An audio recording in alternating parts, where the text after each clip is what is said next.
Concentration नहीं कर सकता। टू फ्रंट वॉर से बचाने के लिए इंडिया के अंदर एक 0.5 फ्रंट तैयार कर दिया है। चाइना ने सबसे अच्छा काम करा, अपने 0.5 फ्रंट को काउंटर करने के लिए कंसंट्रेशन कैंप बनाए और उनको वहाँ पर डाल दिया। ये सारी की सारी चीज़ें जुड़ी हुई हैं पाकिस्तान के वेस्टर्न फ्रंट को। पाकिस्तान अगर एक्टिवेट करना चाह रहा है तो अपने ईस्ट में, यानी भारत का western front, India Pakistan border, वो वहाँ पे अपने आप को प्रॉपर सुरक्षित रखना चाहता है। इंडिया जब करेगा सीधा सीना ठोक के करेगा और सीधा वार करेगा और पीओजे के लेगा। जय हिंद दोस्तों, मैं कर्नल विकास। आज हम बात करेंगे पाकिस्तान के वेस्टर्न फ्रंट की और उसकी वजह से पाकिस्तान ने भारत में क्या नई रणनीति अपनाई है, आज हम उसकी बात करेंगे।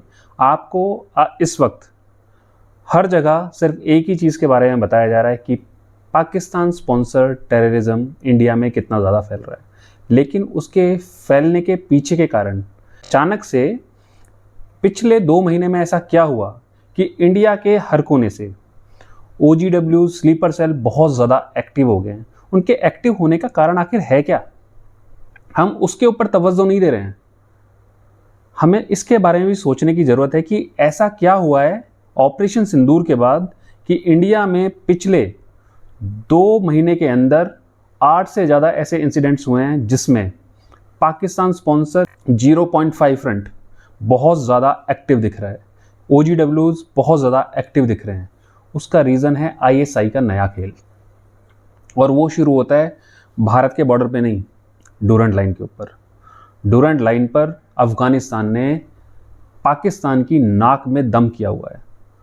तुर्की, जहां पर पाकिस्तान और अफ़गानिस्तान दोनों के बीच में, और दोनों तैयार हो जाते हैं कि वो सीज़ फायर करने के लिए राजी हैं, लेकिन तुर्की से निकलते निकलते दोबारा से दोनों किसी समझौते पर नहीं पहुंच रहे हैं, ये खबर आती है।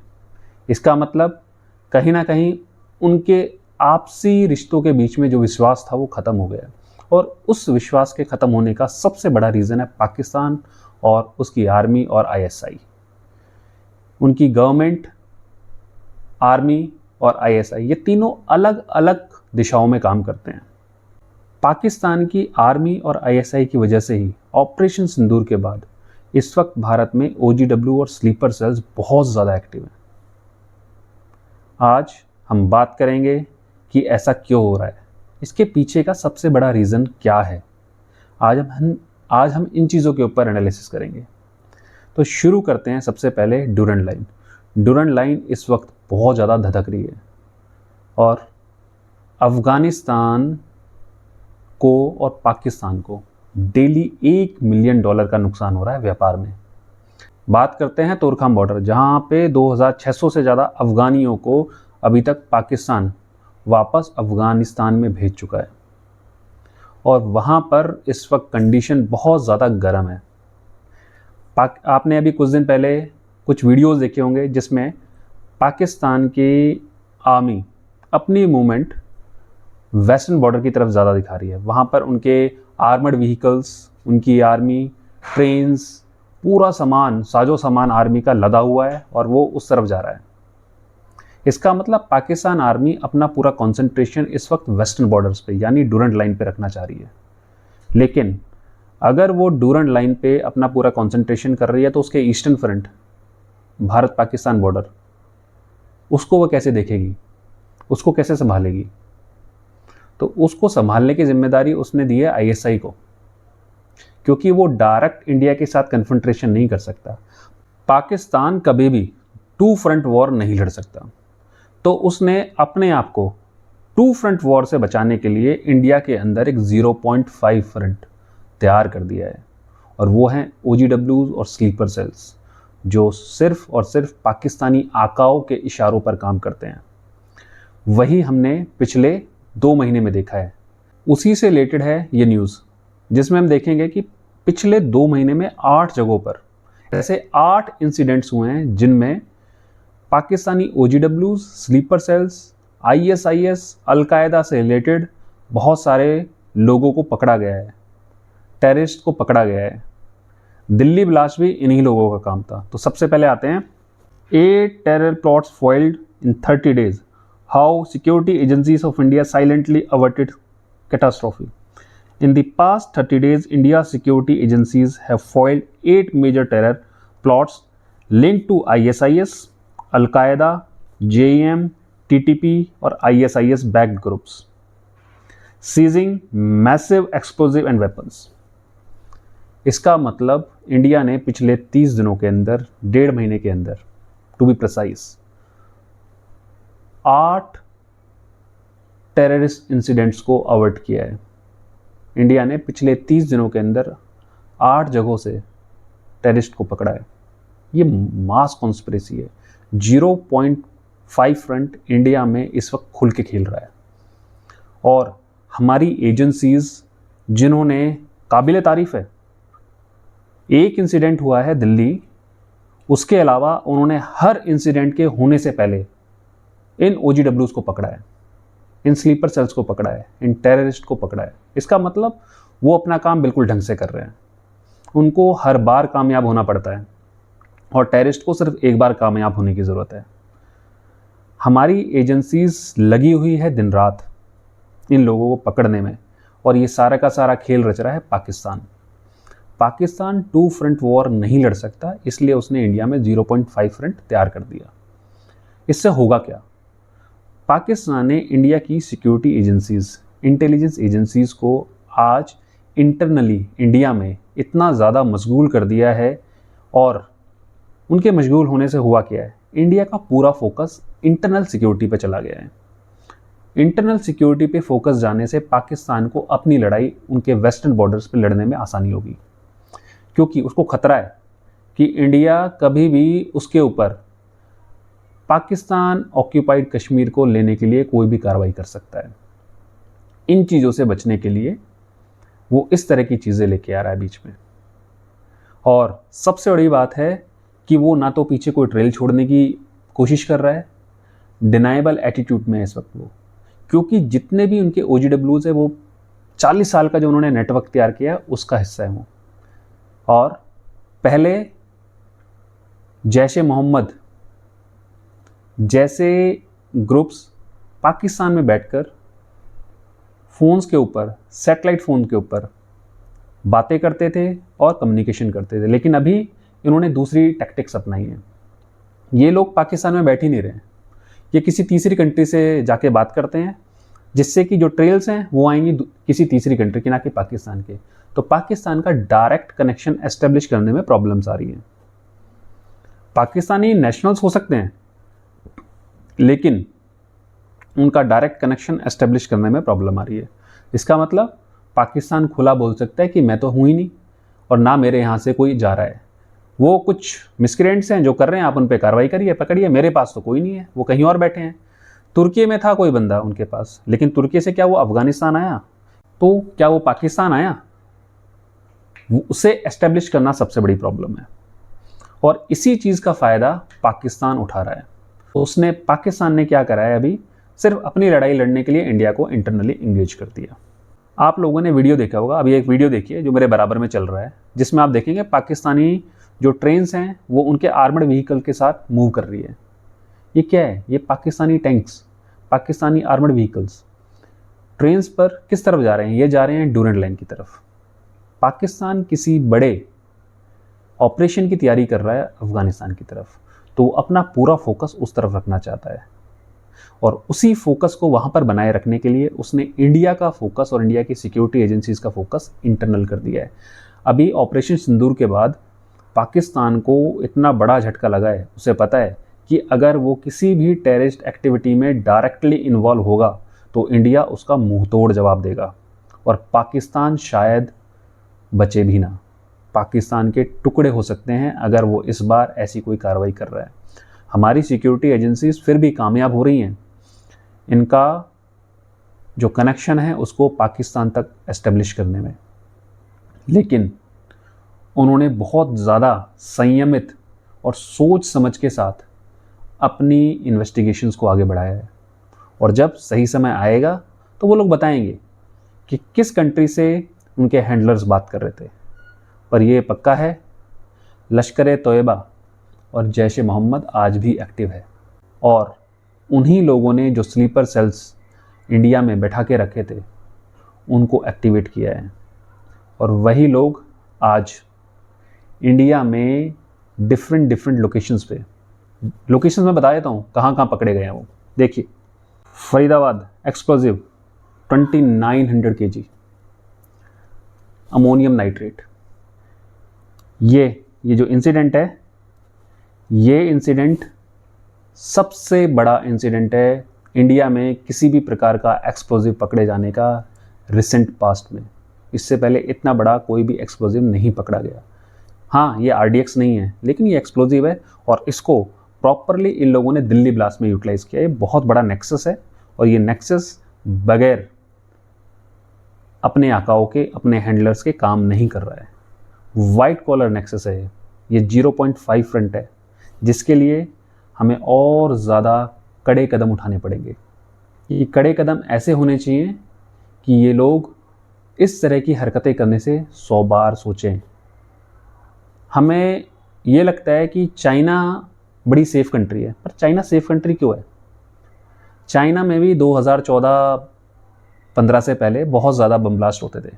चाइना ने सबसे अच्छा काम करा, अपने 0.5 फ्रंट को काउंटर करने के लिए कंसंट्रेशन कैंप बनाए और उनको वहाँ पर डाल दिया कि भाई तुम्हारा कहीं भी कोई कनेक्शन एस्टेब्लिश हो रहा है टेररिज्म से रिलेटेड, तो आपको कंसंट्रेशन कैंप में डाल दिया जाएगा। बेशक हम चाइना की इस चीज़ से एग्री ना करते हों, बट इसी की वजह से चाइना आज के टाइम में सेफ है कि वहाँ पर उतना आतंकवाद नहीं हो रहा है। Gujarat ATS foils ISIS plot attack multiple Indian cities, ये 9 नवंबर को ISIS का पूरा ताना बाना गुजरात पुलिस ने फाइल किया। वहाँ पर टेररिस्ट को पकड़ा। वो कोऑर्डिनेटेड अटैक करने वाले थे इंडिया में, कोऑर्डिनेटेड अटैक। और ये कोई बड़ी बात नहीं है कि उसी वाइट कॉलर नेक्सस से जुड़े हों। राजस्थान, यहाँ पर Rajasthan ATS arrest cleric link to the Tehreek Taliban Pakistan. ATS arrested Osama Umar, a maulvi with confirmed links with Tehreek Taliban Pakistan. 7 नवंबर को तहरीक तालिबान का टेररिस्ट पकड़ा है इंडिया ने। उसके बाद अभी और आते हैं, with Al Qaeda links nabbed by Maharashtra ATS on October 29। ये AK-47 असेंबलिंग एक्सप्लोजिव, बाकी सारी चीज़ देखिए। Investigators found photos of him handling an AK-47 and assembling explosive alongside Urdu translations. इसका मतलब ये बंदे प्रॉपर रेडिकलाइज हैं और इनका काम सिर्फ आतंकवाद फैलाना है। ये लोग हमारे देश को असुरक्षित कर रहे हैं। इन लोगों के साथ हमें बहुत ज़्यादा कठोरता से डील करने की ज़रूरत है। और देखिए, अब ISIS fidayeen module arrested in Delhi Bhopal on October 24। अक्टूबर 24 को Naeem Adnan fidayeen suicide attack training. समझ रहे हैं आप कितने खतरनाक मंसूबे हैं इनके? ऐसे लोगों को ISI ने तैयार करवाया है स्पेशली इंडिया के खिलाफ यूज़ करने के लिए, इंडिया में 0.5 फ्रंट को एक्टिवेट करने के लिए। और ये सिर्फ हो रहा है आज के टाइम में। ये लोग बैठे बहुत सालों से हैं, आज पाकिस्तान को इनकी ज़रूरत पड़ी तो पाकिस्तान ने इनको एक्टिवेट कर दिया। अब आते हैं आंध्र प्रदेश, जहाँ पर भी जैश ए मोहम्मद के हैंडलर्स या फिर कहें ऐसे लोगों को पकड़ा गया जो नए लोगों को रिक्रूट कर रहे हैं। व्हाट्सएप ग्रुप बनाया है इन्होंने और वहाँ पर जिहादी प्रोपेगेंडा फैला रहे हैं नए मेंबर्स बनाने के लिए। ये सारी की सारी कार्रवाई 30 अक्टूबर, ये रिसेंट पास्ट में पिछले 10-15 दिनों के अंदर की कहानी है सारी की सारी, जो अभी तक मैं आपसे बात कर रहा हूँ। ये सारी की सारी चीज़ें जुड़ी हुई हैं पाकिस्तान के वेस्टर्न फ्रंट को। पाकिस्तान अगर एक्टिवेट करना चाह रहा है तो अपने ईस्ट में, यानी भारत का western front, India Pakistan border, वो वहाँ पे अपने आप को प्रॉपर सुरक्षित रखना चाहता है। और वो अपने आप को सुरक्षित कब रख पाएगा? जब इंडिया के अंदर जो सिक्योरिटी फोर्सेस हैं उनका ध्यान अपने अंदर होगा, ना कि बाहर। और वो वही कर रहा है और उसमें कहीं ना कहीं वो कामयाब भी हो रहा है। उसने इंडिया के अंदर सीरीज ऑफ ब्लास्ट करने की कोशिश करी है और ये सारी की सारी कार्रवाई उन्होंने दिसंबर के फर्स्ट वीक में प्लान की हुई थी। और उसी वक्त आप देख लीजिएगा, अगर अफ़गानिस्तान पाकिस्तान कॉन्फ्लिक्ट कोई बहुत ज़्यादा बढ़ेगा तो वो उसी वीक के आसपास बढ़ने की संभावना होगी।